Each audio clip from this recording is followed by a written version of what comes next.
Hay cosas que uno aprende de niño y que no necesitan explicación, porque vienen con una advertencia tan clara que el cuerpo las graba antes que la mente.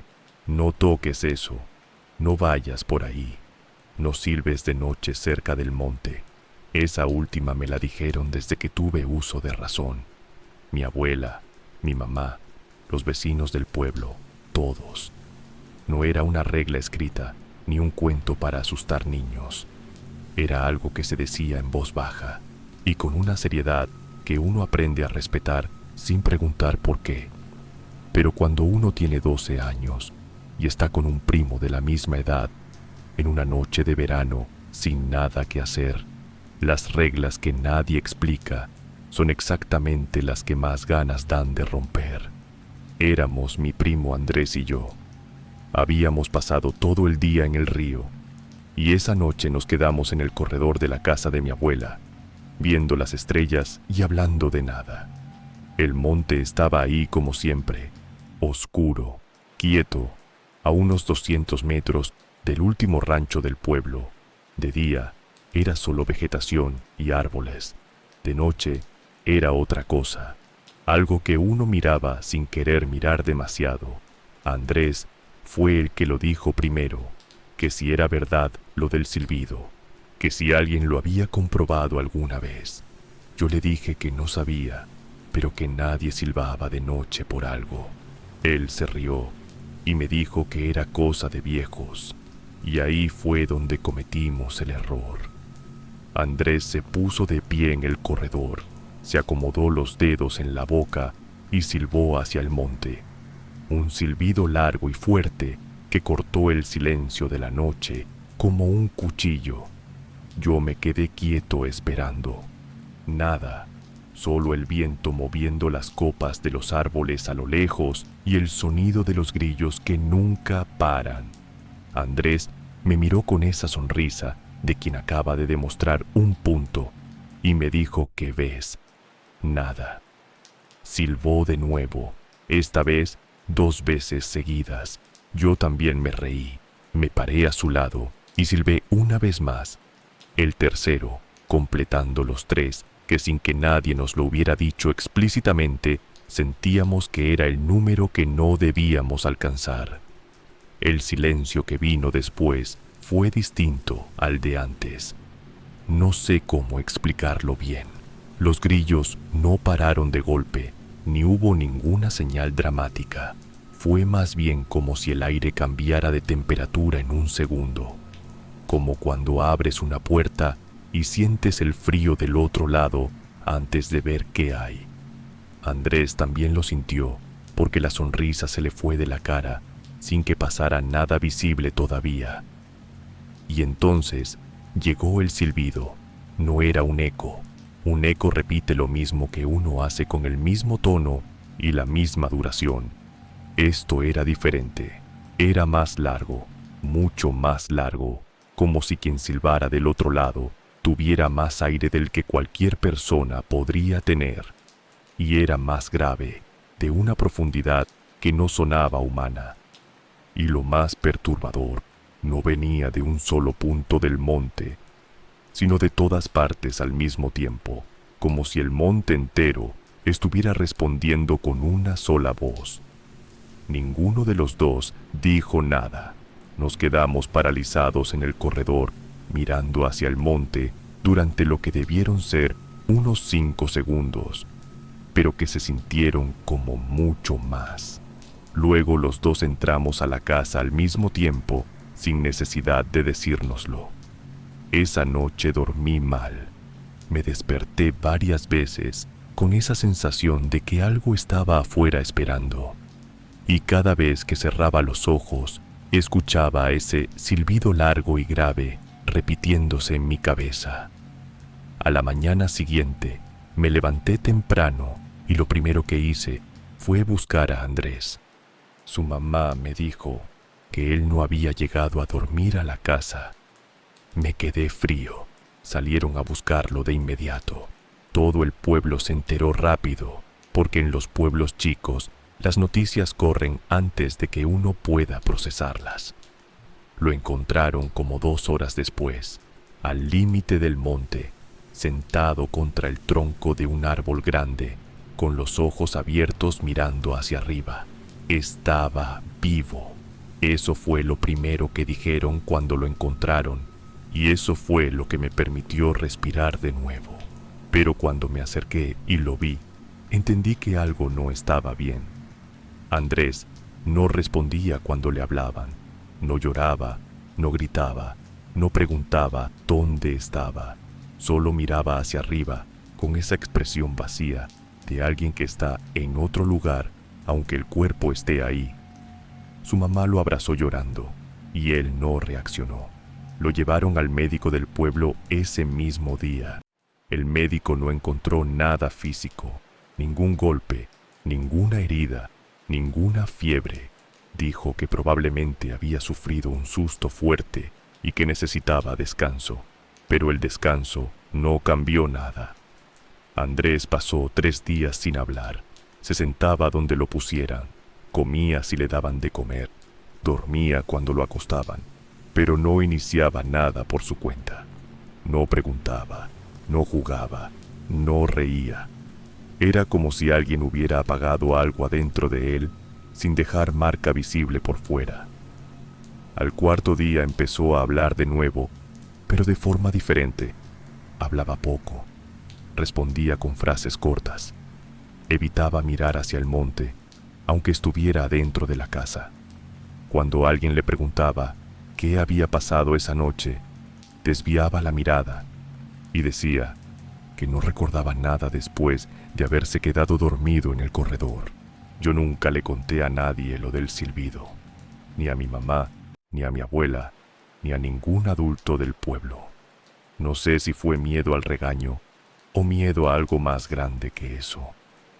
Guardé esa historia dentro durante muchos años, sin hablarla con nadie, cargándola como esas cosas que uno sabe que son reales, pero que no tiene manera de explicar sin que lo miren raro. Andrés y yo nunca hablamos de esa noche, ni ese verano, ni los siguientes. Crecimos, nos fuimos del pueblo, cada uno tomó su camino, y el tema quedó enterrado entre los dos como por acuerdo tácito. Lo volví a ver hace unos años en una reunión familiar. Ya éramos adultos con hijos y trabajos y vidas construidas lejos del pueblo. Estábamos sentados después de la comida y en algún momento de la conversación alguien mencionó el pueblo, el monte, las historias de cuando éramos chicos. Andrés se puso serio de inmediato. Esperé a que los demás se alejaran un momento y le pregunté en voz baja si se acordaba de esa noche. Me miró un momento largo antes de contestar. Luego me dijo que sí, que se acordaba de todo, que lo que había dicho siempre de que no recordaba nada era mentira, que sí recordaba, pero que nunca había querido contarlo. Le pregunté qué había pasado después de que entramos a la casa.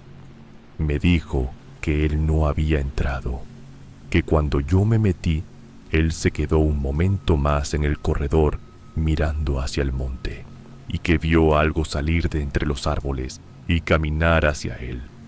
No supo describir bien qué era, solo que era grande, que se movía despacio y que mientras más se acercaba, menos podía él moverse. Que fue lo último que recordó antes de amanecer contra ese árbol. No le pregunté más. No necesitaba saber más. Desde esa conversación, pienso seguido en esa noche y en lo que Andrés me contó. Y cada vez que llego a la misma conclusión, las reglas que nadie explica son exactamente las que más hay que respetar. Porque si nadie las explica, es porque lo que hay del otro lado de romperlas es algo para lo que no existen palabras suficientes.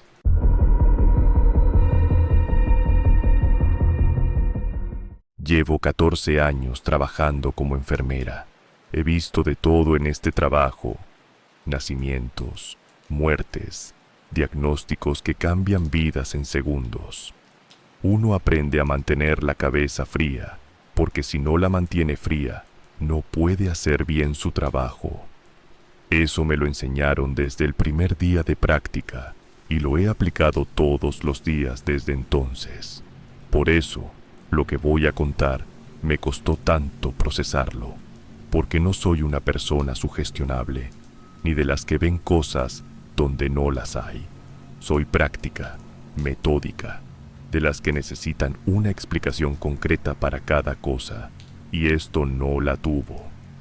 Trabajé durante varios años en el turno de madrugada de un hospital. Entro a las 11 de la noche y salgo a las 7 de la mañana. Es un turno pesado, pero uno se acostumbra al ritmo, a los sonidos del hospital de noche, a los pacientes que duermen y los que no pueden dormir, a los monitores que pitan, a los pasos de los otros enfermeros en el corredor. Todo tiene su propio sonido y uno aprende a leerlo sin pensar. Fue después de unos meses, en ese turno, cuando empecé a notar algo. Exactamente a las 3 de la mañana, todas las noches sin excepción, el pasillo del tercer piso cambiaba. No era un cambio visible ni dramático. No se apagaban las luces, ni se escuchaba ningún ruido extraño. Era algo más sutil que eso, y precisamente por eso me tardé en darle nombre. Era el silencio. El hospital de madrugada nunca está completamente en silencio. Siempre hay algo. El pitido lejano de un monitor, pasos en otro piso, el sonido del aire acondicionado, algún paciente moviéndose en su cama. Ese ruido de fondo constante es tan parte del ambiente que uno deja de escucharlo conscientemente, pero el cuerpo lo registra y se acostumbra a él. A las 3 de la mañana en el tercer piso, ese ruido de fondo desaparecía. No se reducía ni bajaba de volumen. Desaparecía, como si alguien pusiera el hospital en pausa exactamente a esa hora, en ese corredor específico. Y en ese silencio absoluto había algo que no sabría describir bien. Una densidad, una presencia, como cuando uno entra a un cuarto donde alguien acaba de estar y todavía se siente el calor de esa persona, aunque ya no haya nadie. Al principio lo ignoré. Me decía que era el cansancio, que el turno nocturno le juega trucos a la mente, pero pasó una noche y otra, siempre a la misma hora, siempre en el mismo corredor, con esa misma sensación de que el silencio estaba lleno de algo que no hacía ruido. Empecé a preguntarles a los otros enfermeros del turno si habían notado algo. La mayoría me decía que no con demasiada rapidez, de esa forma en que la gente dice que no cuando en realidad quiere decir que sí, pero prefiere no hablar del tema. Solo una compañera, una mujer mayor que llevaba más años que nadie en ese hospital, me dijo en voz baja que sí, que ella también lo había notado, y que lo mejor era no quedarse en ese corredor a las 3. Le pregunté por qué. Me dijo que en ese piso, en el cuarto del fondo, el que llevaba años sellado, porque una remodelación que nunca terminó, había dejado la obra a medias. Había pasado algo hace mucho tiempo. No me dio detalles. Solo me dijo que era mejor no saber más de la cuenta y que hiciera mi ronda rápido a esa hora y siguiera. Yo le hice caso durante un tiempo. Pero la curiosidad es más fuerte que el miedo cuando uno lleva semanas conviviendo con algo que no entiende. Una noche decidí quedarme. Terminé mi ronda normal, revisé a los pacientes, dejé todo en orden y a las 2:50 me paré en el corredor del tercer piso y esperé. Los primeros minutos fueron normales. El hospital con su ruido de fondo, las luces del corredor encendidas, todo igual que siempre. Luego el reloj en mi teléfono marcó las 3 en punto y el silencio llegó. Fue exactamente como lo había sentido antes, pero esta vez estaba parada en el medio del corredor sin nada que hacer más que sentirlo. Era total y era inmediato, como un interruptor. Y con el silencio llegó algo más, una presión leve en los oídos, como cuando uno sube altura, y una temperatura diferente en el aire, más fría, de esa frialdad que no viene de un aire acondicionado, sino de algo que no tiene explicación mecánica. Me quedé quieta mirando hacia el fondo del corredor, donde estaba la puerta sellada del cuarto en obras. Y la puerta se estaba abriendo, no de golpe, no con un chirrido dramático, despacio, con una lentitud deliberada, como si quien la empujara del otro lado lo hiciera con cuidado para no hacer ruido. La abertura fue creciendo centímetro a centímetro en ese silencio absoluto, y del interior oscuro del cuarto salió algo que me paralizó completamente. Una respiración, lenta, profunda, regular, la respiración de alguien dormido o de alguien que llevaba mucho tiempo quieto en la oscuridad de ese cuarto, clara, inconfundible, a pesar del silencio, o tal vez precisamente por él.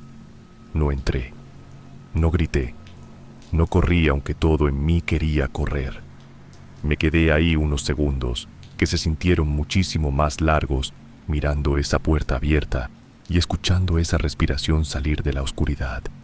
Luego caminé hacia atrás despacio, sin darle la espalda a esa puerta, hasta que doblé la esquina del corredor y entonces, sí, aceleré el paso hasta la estación de enfermería. Esa noche no volví al tercer piso. Al día siguiente pregunté a la administración la historia de ese cuarto. Me dijeron que la remodelación había quedado parada por falta de presupuesto y que el cuarto llevaba sellado más de 5 años, que no había nada adentro, solo materiales de construcción abandonados. Le pregunté a mi compañera mayor lo que había pasado ahí antes. Esta vez sí me lo dijo. Me dijo que años atrás, ese había sido el cuarto donde se dejaban los pacientes que ya no tenían recuperación posible, los que llegaban al final y necesitaban un lugar tranquilo y apartado. Que varios habían muerto ahí solos de madrugada, porque el personal era poco y el turno nocturno no alcanzaba para estar con todos. Me dijo que la hora a la que más murieron fue las 3 de la mañana. Pedí el cambio de turno 2 semanas después. Me lo dieron sin preguntas. Creo que no fui la primera en pedirlo por la misma razón.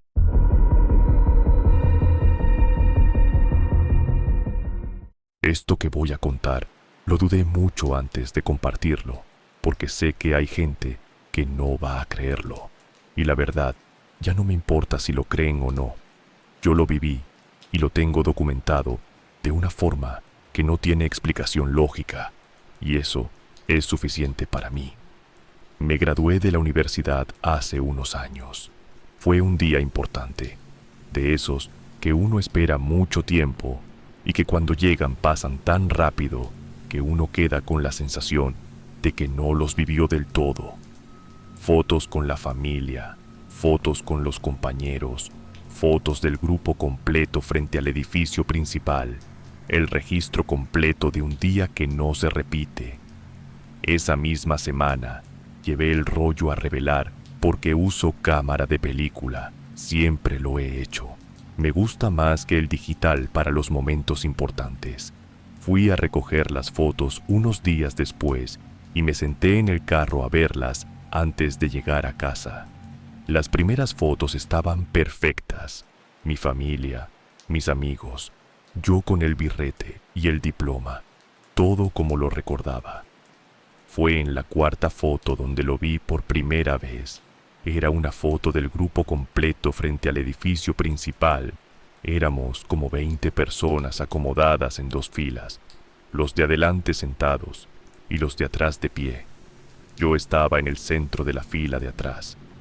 La foto había quedado bien, buena luz, todos mirando hacia la cámara, todos sonriendo, pero había alguien que yo no reconocía.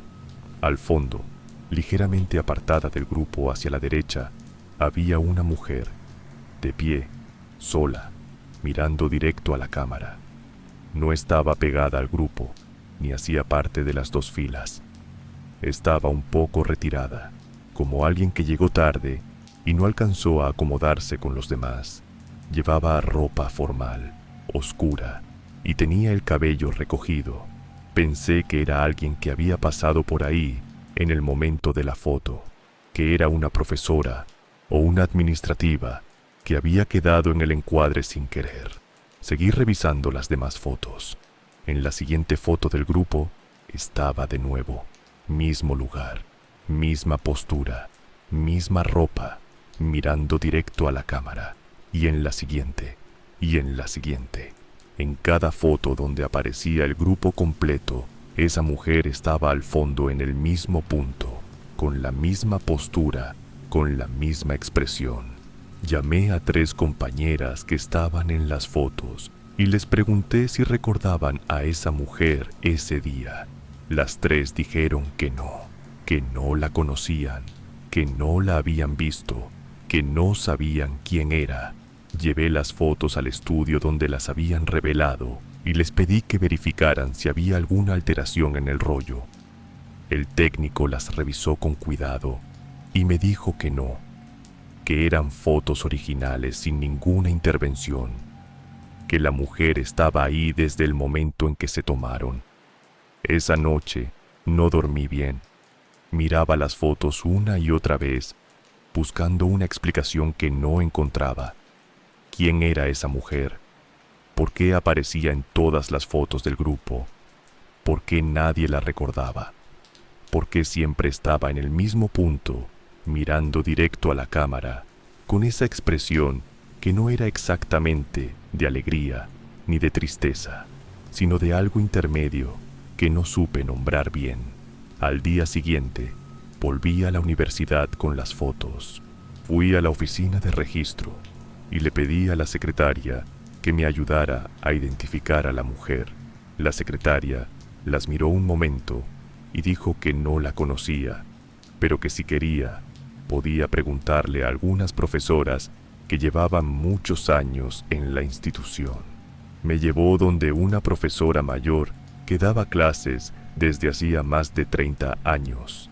La profesora tomó las fotos, se puso los lentes y las fue mirando una por una en silencio. Cuando llegó a la que tenía a la mujer más visible, se detuvo. Se quedó mirando esa foto un momento largo, sin decir nada. Luego me preguntó de dónde había sacado esas fotos.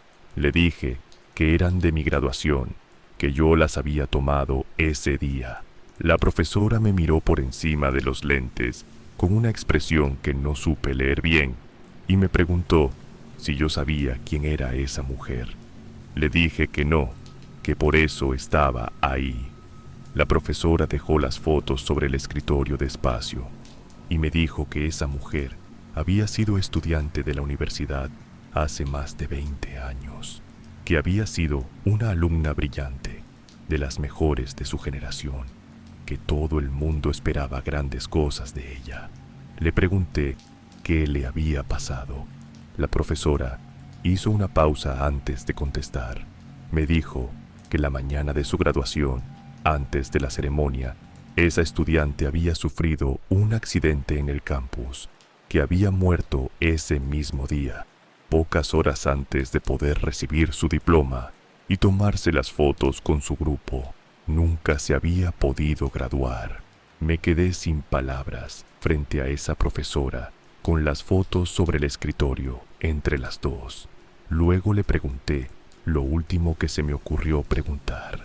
Le pregunté si eso pasaba siempre, si esa mujer aparecía en otras fotos de graduación. La profesora recogió las fotos, me las devolvió con cuidado y me dijo algo que se me quedó grabado para siempre. Me dijo que sí, que llevaba más de 20 años apareciendo en las fotos de cada graduación, siempre al fondo, siempre en el mismo punto, siempre mirando hacia la cámara, como si cada año volviera a intentar estar en el día que no pudo vivir, como si todavía estuviera esperando su turno para graduarse. Salí de esa oficina con las fotos bajo el brazo y caminé hasta mi carro, sin detenerme a hablar con nadie. Me senté adentro y me quedé un momento con las fotos en las manos, sin saber bien qué hacer con ellas. Las miré una última vez. La mujer al fondo, siempre en el mismo punto, siempre mirando hacia la cámara, con esa expresión que ahora entendía diferente. No era una expresión indefinida como yo había pensado al principio. Era una expresión de alguien que quiere estar en un lugar al que no puede pertenecer del todo. De alguien que llega cada año a buscar algo que le quitaron antes de que pudiera tenerlo. Guardé las fotos en el sobre y las puse en la guantera del carro. Esa tarde, llamé a mis compañeras de graduación y les conté lo que había descubierto. El silencio del otro lado de la línea, cada vez que terminaba de hablar, me decía que ninguna sabía cómo responder. Una me dijo que le daba escalofrío. Otra me dijo que prefería no pensar en eso. La tercera me preguntó si yo seguía teniendo las fotos, y cuando le dije que sí, me pidió que no se las mostrara de nuevo. Nadie quiso hablar mucho del tema, y lo entendí. Hay cosas que uno prefiere no saber demasiado, porque una vez que las sabe, no puede deshacerlas. Estuve varios días pensando en qué hacer con las fotos. Una parte de mí quería deshacerse de ellas, no tenerlas cerca, no seguir mirando esa figura al fondo cada vez que las abriera, pero otra parte sentía que deshacerme de ellas era como borrar algo que no me pertenecía borrar. Esas fotos no eran solo mías, había alguien más en ellas que había esperado más de 20 años para estar ahí. Al final tomé una decisión que no sé si fue la correcta, pero que se sintió como lo único que tenía sentido hacer. Fui a la universidad un día entre semana, en horario normal, cuando el campus estaba lleno de estudiantes. Busqué el lugar exacto donde estábamos parados en las fotos de grupo frente al edificio principal. Me paré ahí un momento. Luego saqué la foto donde ella se veía más clara, donde su expresión se distinguía mejor, y la dejé apoyada contra la base de una columna del edificio. No dije nada en voz alta. No recé ni hice ningún ritual. Solo la dejé ahí y me fui. No sé si eso tuvo algún sentido. No sé si hay alguna lógica en dejar una foto en el lugar donde alguien que lleva décadas muerta sigue apareciendo año tras año, pero se sintió como reconocerla, como decirle que alguien la había visto, que alguien sabía que había estado ahí, que no había pasado completamente desapercibida en su propio día. Eso fue hace 3 años. El año pasado, una amiga que también estudió en esa universidad me mandó un mensaje con una foto adjunta. Era la foto de graduación de su hermana menor, recién revelada. Me preguntó si yo veía lo mismo que ella estaba viendo al fondo de la imagen. La abrí y ahí estaba, al fondo, ligeramente apartada del grupo, siempre en el mismo punto.